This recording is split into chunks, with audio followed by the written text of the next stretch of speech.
We have one individual, Brenda Owensby. You have 5 minutes. Please give us your name and address, please. Thank you. Okay. Hi, my name is Brenda Owensby. I still live at 12201 East Doncaster Drive, Knoxville, Tennessee. I'm going to adjust what I had to say a little bit because I'm not going to address the student survey as much. The teacher survey, I think you're right on about your recommendations about keeping it as much the same as it was, except for I would add some modifications that the teachers specifically mentioned in their comments in an overwhelming fashion. For instance, splitting the district and the school building. Those comments, there's a number of them. A couple of suggestions in terms of the workload.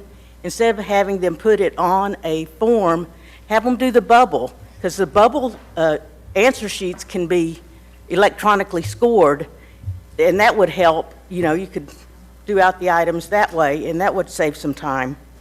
Also, you could make computers available for them so that they could type in their comments so no one would have to type those out and re-enter them.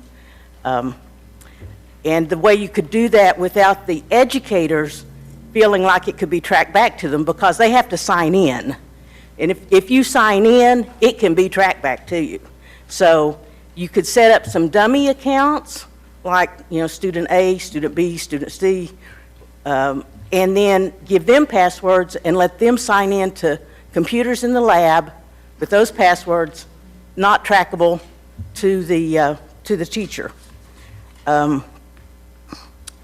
The other modification that I would support is adding the option of a column kind of at the end. You could flip it so that instead of straight out, it would be landscape, and have a column in terms of the perception from the teachers, whether there's been improvement or there hasn't been improvement, or it's the same.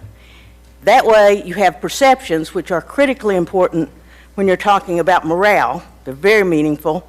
The other advantage is that, you know, you wouldn't have to conduct, okay, is this statistically different from the previous survey? What might be interesting is to conduct that analysis and say, well, here's what you said on the survey, and then, but your perception is still that we haven't improved, or something like that. So if there's some discrepancy there, I think that could be very informative.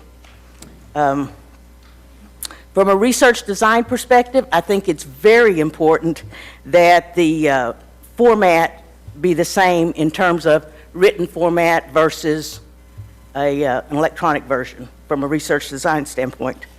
Another suggestion that I have, if you go with the suggestion about splitting the district and the school building or the building level, is that rather than the principal collecting the surveys, you just have a box or a big envelope. They put them in that, and you could have volunteers collect them and seal them up. You could have the safety officer at each of the schools, or what I've seen and have used successfully is you have the last two people who are doing the survey. They seal it up. Last two people in the room, they seal it up. Both of them sign across the seal, and there you go. I would say that communication is one of the keys, and I would go in with it with a plan of when are we going to present the results, what are we going to do, and that sort of thing. If this company that Ms. Carson referred to is like the companies that I've used with engagement surveys, they will be able to slice and dice that information any way you want it in terms of building, what building is this, what grade level is this, what this, that, and the other. And you may want to consider dividing the responses from elementary versus middle school versus high school, because I do think that's something that the teachers also commented on, that their feedback would be different from a different school or a different grade level.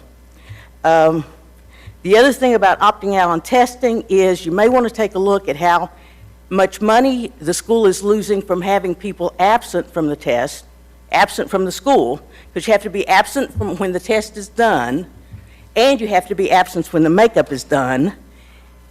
How many dollars are we losing because of absenteeism versus what would it cost to have a couple of subs monitoring the gym so that those people could be reading a book or something, if their parents just absolutely want them to opt out? I think that's more an elementary problem than a high school problem, but I have more, but my time is up. Thank you for your attention.